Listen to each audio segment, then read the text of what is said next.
humanness, through our human walk in the world. I chose this song because I think so often we want to hide the truth of who we are. We don't want the world to see. And so we're going to talk this whole month about this idea of giving birth to our own selves, our human selves, our divine selves. And today our topic is giving birth to who we are. Giving birth to that most beautiful, creative self. See, the thing is, there's nothing really to give birth to. It's really a matter of remembering the truth of who we are so that we can allow that to shine through in our experience. So this whole month we're going to talk about In the Nest of Becoming. Mother's Day. Mother's Day is focused this month. This idea of birthing into the new experience, birthing into that. You know, we are hardwired to be creative creatures. We've evolved from, you know, a certain kind of a being into what we are today, which is pretty darn amazing, don't you think? We're pretty amazing. We think, we are self-reflective. We know who we are. We can recognize ourselves in the mirror, and we can recognize our own divinity when we get ourselves out of the way. So this entire month we're going to talk about sacred becoming, what it looks like, how to create our very best self, our human self, and our very best self is that part of us that allows our divine self to actually take center stage, to be the part of us that shows up most often. And what I know about my life, and I think is probably true for all of us here, we don't do this just once, do we? We do it over and over and over. In every moment we're giving birth to the truth of our own divinity, to the truth of our own humanity, to the truth of who we really are. Because every single moment, I like what Eric Butterworth says, we are God's creative enterprise. We're it. We're in the process every single time we take a breath, every single time we have a thought, every single time we breathe forth a word or an action. We're that. So I think it's really important. Why is it important? I'll tell you why it's important to me, because I want to know, and I think this is probably true for you too, I want to know that my life makes a difference in the world. Anybody else identify with that? Don't we all want to know that who we are makes a difference in the world? That I count for something? That my human walk in the world is important? Like Deepak Chopra says, something's missing when I'm gone, when my humanness is gone. So who I am when I'm wearing this people suit, how I show up, is hugely important. That's what we're going to talk about today. Because every single one of us is called to create a life experience that allows us to contribute our unique specialness to the world. Every one of us. My contribution is going to be very different than yours. Every one of us has a unique contribution to make, to live the deepest values that are important to us. We all come in with different soul assignments. Mine's different than Jan Bates. Jan has a soul assignment to nurture the intelligence of little tiny children, to help them learn to read, to help them navigate the world in a beautiful way, to give them that push in life that sets them on a course of education that will enrich and make their life meaningful for the rest of their human journey. I don't have that particular gift. I don't have that assignment this time around. Mine's different. So ask yourself, what's your particular unique assignment this time around? And if you're like me, it's probably changed many times in life. You know, maybe you were a mom, maybe you were a dad. Certainly we all have been children.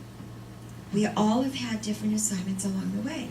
But every single one of us has deep values that are important to us. We all have a higher purpose that is important to us, and by the way, important to the world.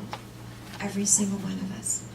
And so for us to have the capacity to actually love the life we're living, to live to our fullest potential, to be surrounded by the beauty that life offers, to humbly accept the appointment to bring forth our particular form of specialness in the world, and allow our own divinity to shine through us no matter what that experience is, to let those true colors shine through beyond our personality, beyond our name, beyond the roles that we play. See, it doesn't matter what we're doing.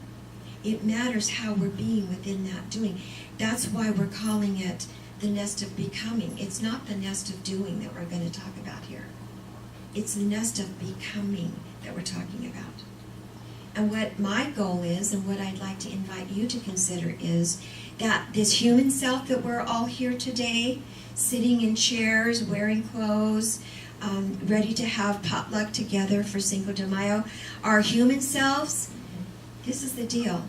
If we allow our human selves to serve our highest divine capacity, our divine selves, we are 99% of the way on the road to allowing our true colors to shine forth, to allowing and understanding that we are that creative impulse of the universe. So most of that's about letting go of who we're not, releasing those stuck ideas that we have about ourselves, those limitations that we may have grown up with. You know, Don Miguel Ruiz talks about our domestication, what we get from the world as we start, to evolve through our childhood, through our young adulthood, even through our older adulthood. All those ideas that have formed who we think we are, and usually it's not who we really are. Have you noticed? Those ideas that hold us back. So this idea of becoming or allowing ourselves to show our true colors gives us an opportunity to let go of all those limiting beliefs and all that domestication that Don Miguel Ruiz talks about, and remember the truth of our own divinity, and remember the truth that we're here in human body to live that on the spot. So what I know about my experience is there's no way for me to decide who I'm going to be until the moment happens. Do you notice how that works? I get to choose. And that's why I picked this PowerPoint. Because, boy, I'll tell you what. Have we all been through a lot of incarnations?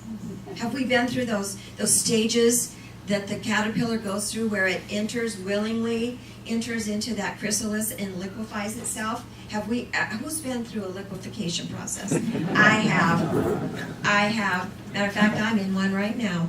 Have you ever been through one of those experiences that you weren't quite sure that you'd be coming out the other side as a beautiful butterfly? Yeah, we all get there, don't we? We, on the spot, get to be willing to be with whatever that thing is in the moment, to allow the activity of God or the universe, the source, love, whatever you call it, to flow through the experience and to meet it with our deepest values, our highest purpose, and the truth of who we really are, see?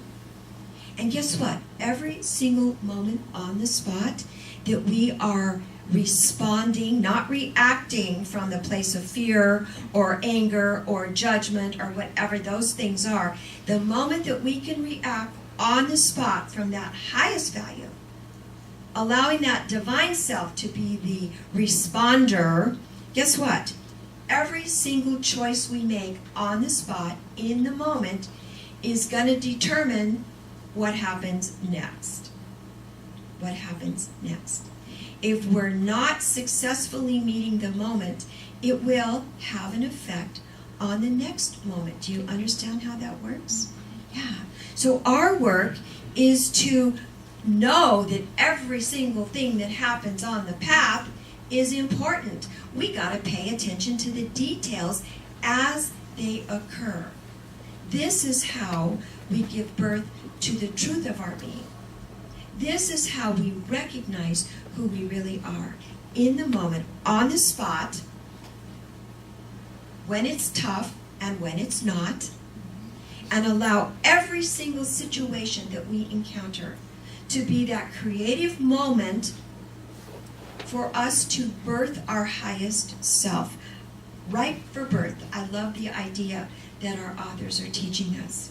that spiritual opportunity to meet the moment with our most refined self, with the qualities that are important to us, that reflect the divine, those qualities of love, those qualities of honesty, those qualities of humility, those qualities of non-judgment, those qualities of acceptance, all the qualities of the divine, to meet that moment right there that is ripe for us to bring forth who we really are.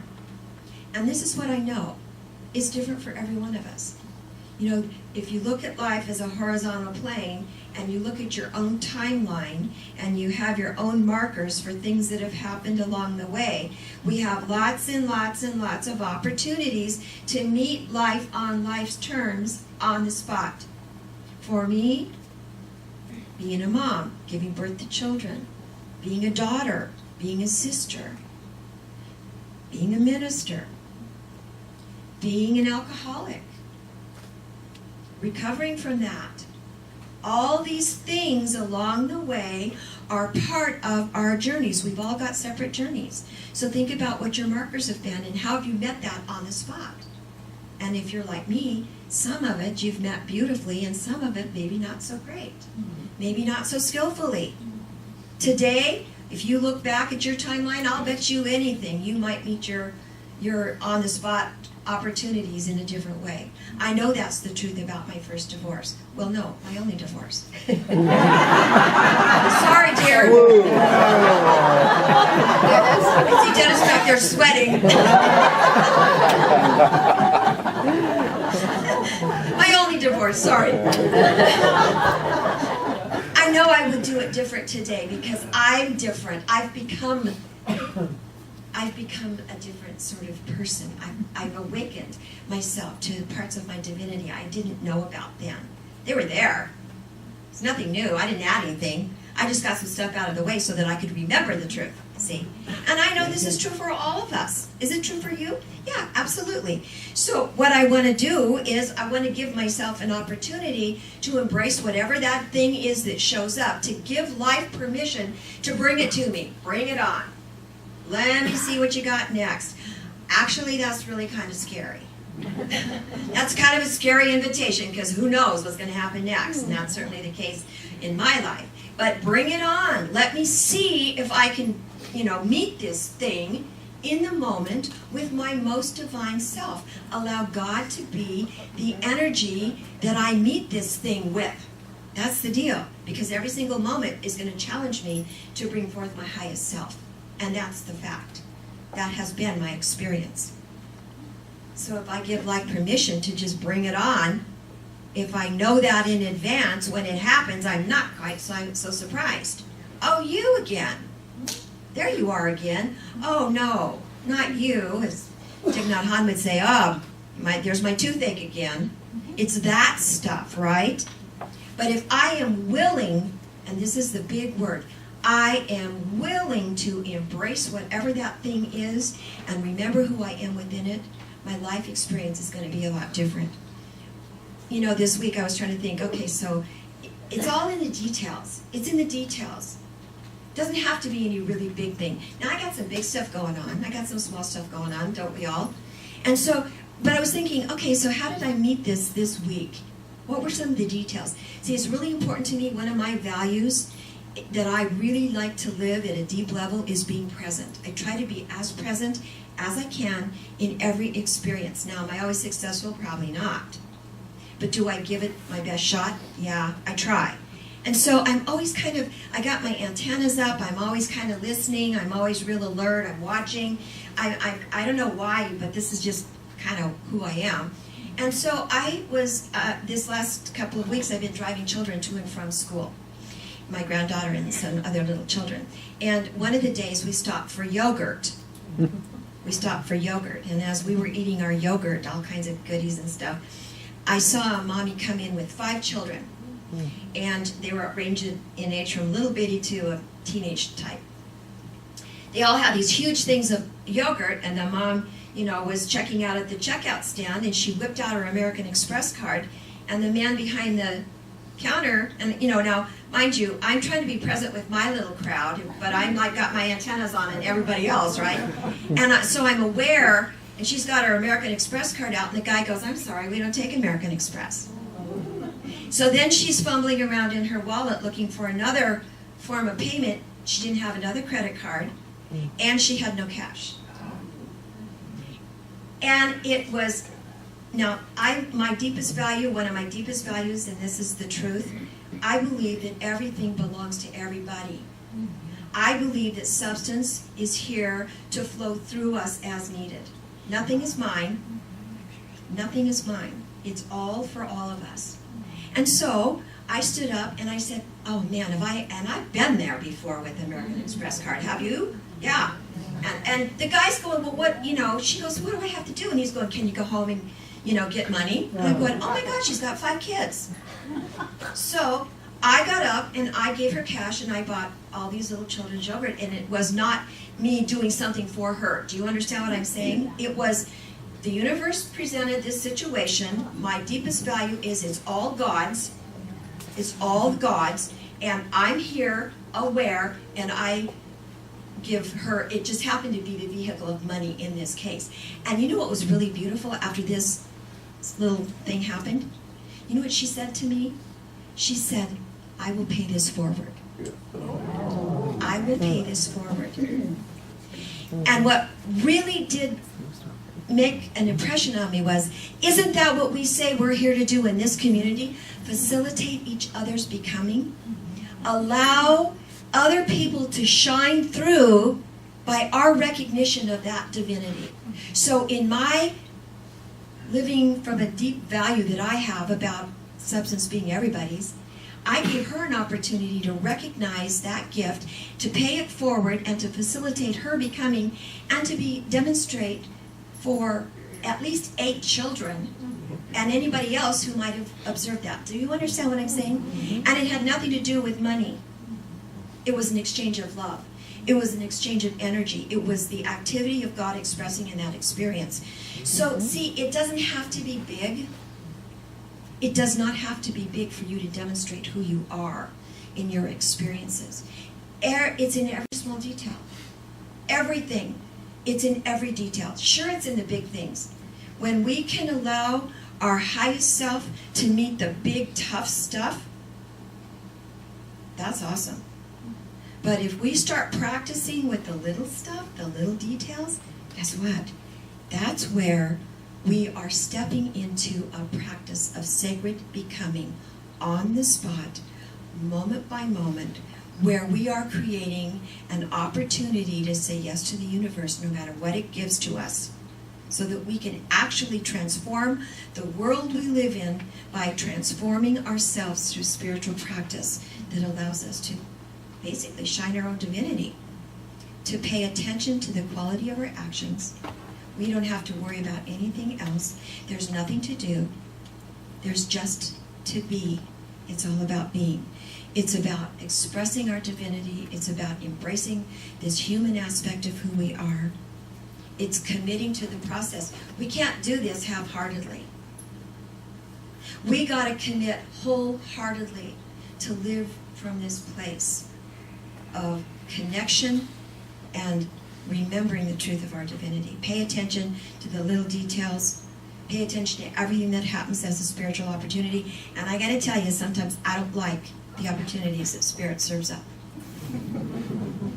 It's the truth. I don't like some of these opportunities. Go away. Not you. Give me something different. I don't get to choose. And so my job is to remember that every single thing that happens in my life has meaning.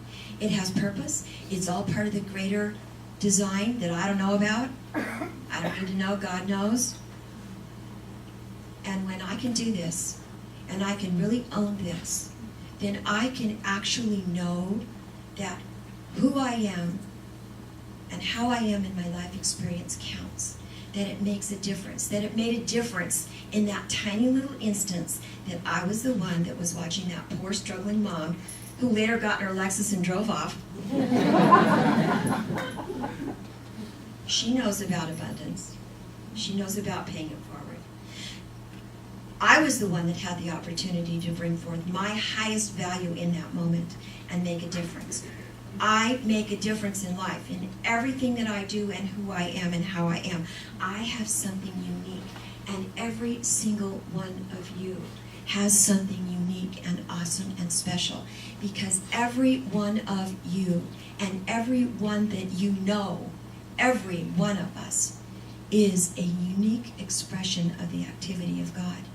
And that's simply the truth. Thank you for listening.